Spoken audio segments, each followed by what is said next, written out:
የማህበረ ትጋት ድምጽ ነው።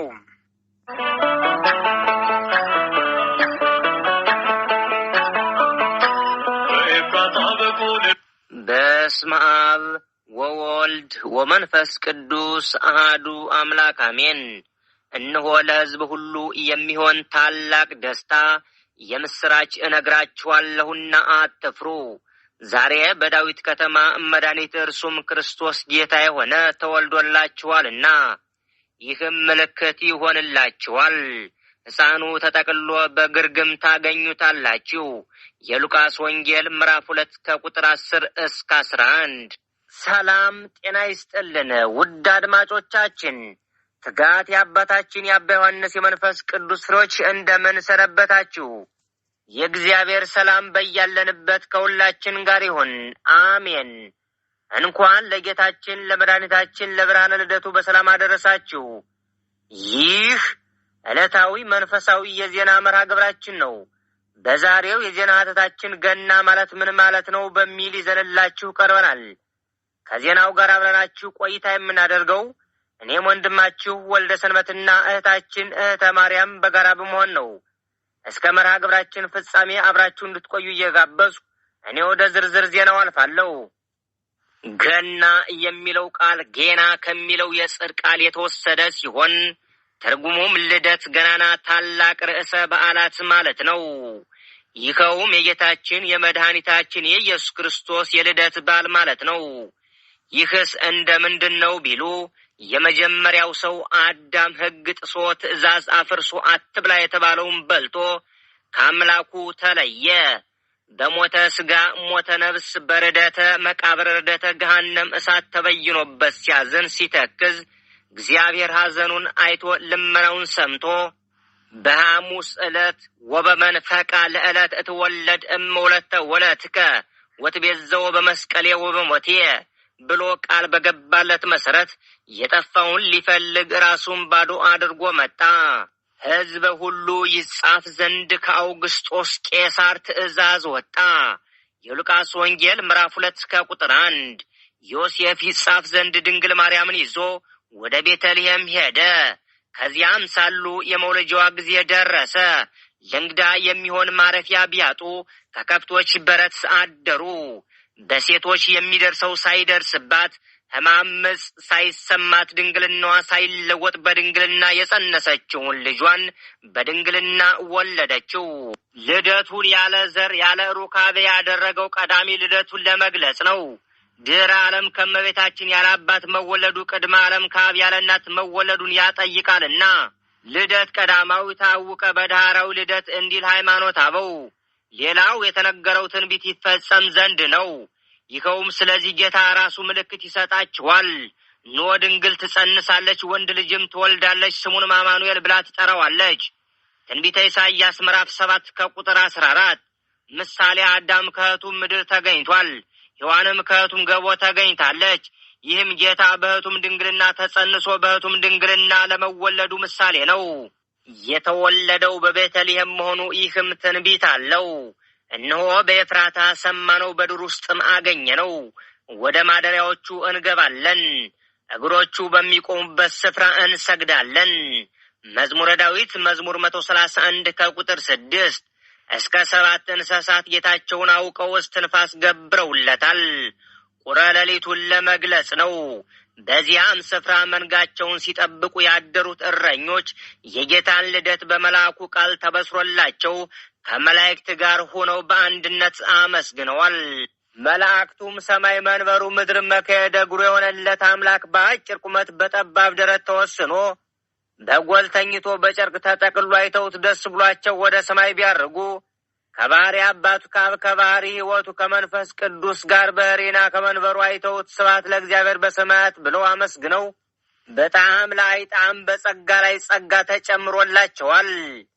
በልደቱ ሰውና መላእክት ብቻ ሳይሆን እንስሳትም ጭምር ደስ ብሏቸዋል። ይህም ይታወቅ ዘንድ በተወለደ ዕለት በቋራ በኩል አንድ ባህታዊ ቋርፍ ሲሚስሚ ዳቋ እየዘለለች ዮም ተወልደ መድኃኔ ዓለም፣ ዮም ተወልደ ቤዛ ኩሉ ዓለም፣ ዮም ተወልደ ከሳቴ ብርሃን እያለች ስታመሰግን አይቷል። በልደቱም የባህር ውሃ ወተትና ማር፣ ተራሮች፣ እንጀራ፣ እንጨቶችም የበረከት ፍሬ ሆነዋል። በእንተ ልደቱ ለክርስቶስ አድባር ኮኑ ህብስተ ሕይወት ወዕፀ ወገዳምን ፈረዮ አስካለ በረከት ወማይባይረን ኮነ ታሪበ ወማዕረ እንዳለው ቅዱስ ያሬድ ልደቱንም በኮከብ ተረድተው ከሩቅ ምስራቅ ሰባ ሰገል የፋርስ ነገስታት ማንቱ፣ ሲማር፣ ሜልኩ፣ በዲዳስፍ የተባሉ ወርቅ፣ ዕጣን፣ ከርቤ አምጥተው ገብረውለታል። ይህ ወርቅ፣ ዕጣን፣ ከርቤ አመጣጡ አዳም ከገነት ሲባረር መላእክት ቅዱስ ሚካኤል፣ ቅዱስ ገብርኤል፣ ቅዱስ ሩፋኤል አምጥተው ሰጡት። እሱም ለሔዋን እንደ ጥሎሽ አበረከተላት። ውድ አድማጮቻችን ትጋት የአባ ዮሐንስ የመንፈስ ቅዱስ ፍሬዎች እነሆ ዘገባችን እንደቀጠለ ነው። ቀጣዩን ዘገባ እህታችን እህተ ማርያም ታቀርብልናለች። በድጋሚ አብራችሁን ቆዩ።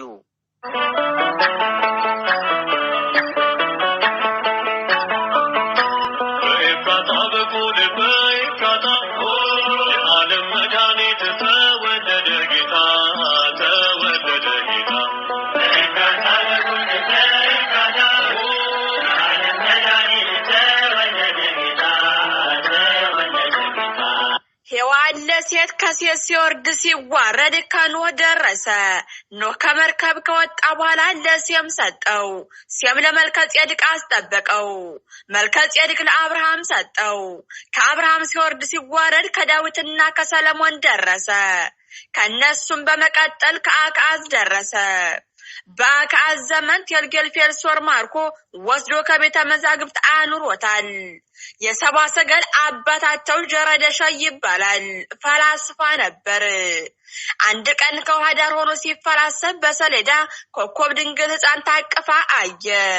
ያየውንም በሰሌዳ ቀርጾ አስቀመጠው።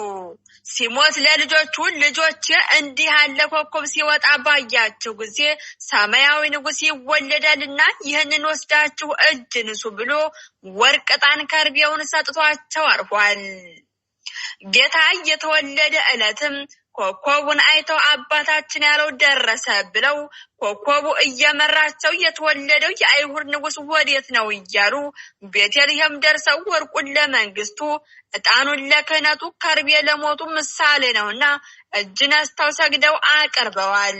ስለዚህ ኢትዮጵያዊት ኦርቶዶክስ ተዋሕዶ ቤተክርስቲያን የጌታ ልደት ታኅሳስ 29 ቀን በታላቅ ምስጋና ታከብረዋለች። የማቴዎስ ወንጌል ምዕራፍ 2 ከቁጥር 1 እስከ 11፣ ሁለተኛ የጴጥሮስ መልእክት ምዕራፍ 1 ከቁጥር 19 እስከ 21። ከኢትዮጵያ ቤተክርስቲያን ጋር በዓለ ልደትን የሚያከብሩ አገሮች ወይም አብያተ ክርስቲያን ግብጽ፣ ሶሪያ፣ ህንድ፣ ኢትዮጵያ፣ አርመን ሲሆኑ ከሩቅ ምስራቅ አብያተ ክርስቲያን ደግሞ የግሪክ ኦርቶዶክስ፣ የሩሲያ ቤተክርስቲያን ናቸው። አውሮፓውያን በዓለ ልደትን የሚያከብሩት ከእኛ 13 ቀናት ቀደም ብለው ነው። ይህ ማለት በእኛ አቆጣጠር ታኅሳስ 16 ቀን ነው። እንደ አውሮፓውያን ዘመን አቆጣጠር ዲሴምበር 25 ቀን ነው። ልዩነቱን ለማወቅ የኢትዮጵያ ቤተክርስቲያን በዓለ ልደትን የምታከብረው ታኅሳስ 29 ቀን ነው። ይህ ማለት ከ29 ሲቀነስ 16 እኩል ይሆናል 13 ቀናት ወይም 16 ሲደመር 13 እኩል ይሆናል 29 ቀን ይሆናል። ይህ ቁጥር የሚያሳየን አውሮፓውያን ከእኛ በ13 ቀናት ቀደም ብለው በዓለ ልደትን ሲያከብሩ፣ ኢትዮጵያውያን ግን ከ13 ቀናት በኋላ ቆይተው ታኅሳስ 29 ቀን በዓለ ልደትን ያከብራሉ። የልደት በዓል አከባበር በኢትዮጵያ ከህዝቡ ጋር ያለው ግንኙነት በኢትዮጵያ የገና የበዓል ልደት አከባበር ገና በዋዜማው ጀምሮ የአከባበሩ ስርዓት ይጀመራል። ከቀኑ 7 ሰዓት ጀምሮ በሁሉም አብያተ ክርስቲያናት ዋዜማ ምርህቅ ብሔር በማለት ዋዜማ ይቆማል። ይትባረክ ኮከብ መርሆሙ ሰላም ይእዜን ትልዋ ለሰላም ምስባክ ይሰበካል፣ ወንጌል ይነበባል። በመጨረሻም አድነን ለሕዝብከ ተብሎ የዋዜማ ፍጻሜ ይሆናል። ከምሽቱ 2 ሰዓት ሲሆን የጌታን መወለድ የምስራች የሚያበስሩ አብያተ ክርስቲያናት ደውሎች ለ5 ደቂቃ ድምጻቸውን ያስተጋባሉ። ካህኑም ሆነ ህዝቡ ከሊቅ እስከ ደቂቅ ነጭ ባህል ልብሳቸውን እየለበሱ ወደ ቤተክርስቲያን ይመጣሉ። ከዚያም ካህናቱም ህዝቡም በማህሌት በጽናጽል በከበሮ ዮም ተወልደ ቤዛ ኩሉ ዓለም እያሉ በህብረት እየዘመሩ እስከ ቅዳሴ ይቆያሉ። ቅዳሴ ተቀድሶ ሰርሆተ ህዝብ የቅዳሴ ፍጻሜ ከሆነ በኋላ በ9 ሰዓት ወደ የቤታቸው ይሄዳሉ።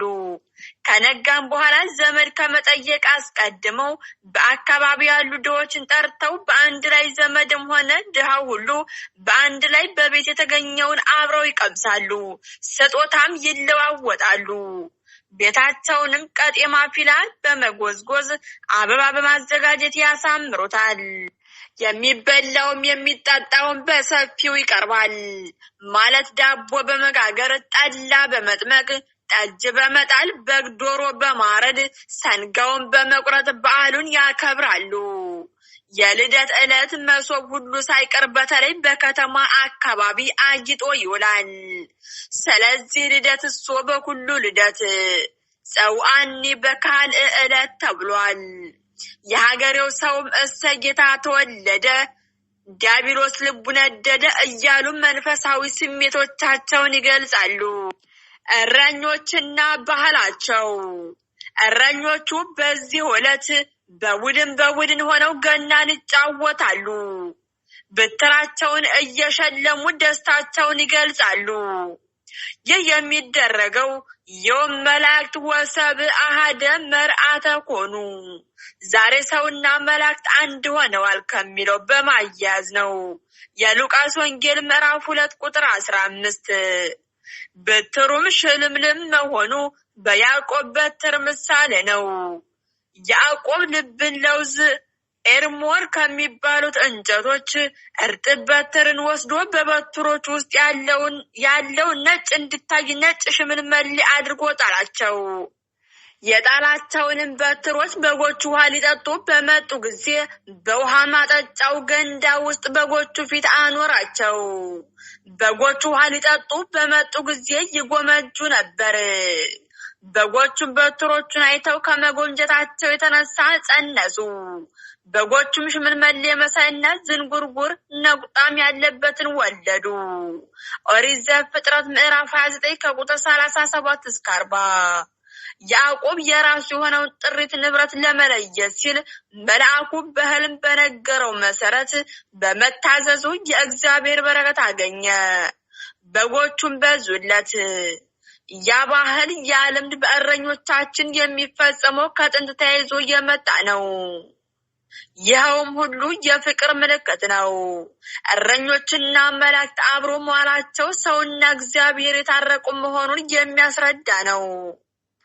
ውድ ክብሯን አድማጮቻችን፣ ትጋት የአባታችን አባ ዮሐንስ የመንፈስ ቅዱስ ፍሬዎች የተዋህዶ ልጆች ሆይ እነሆ ገና ማለት ምን ማለት ነው ከሚል የዜና ሀተታችን ብዙ ትምህርት እንዳገኛችሁበት ባለሙሉ ተስፋ ነን።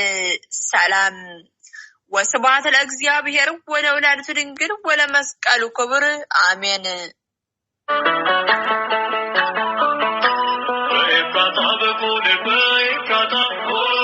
ዓለም መድኃኒት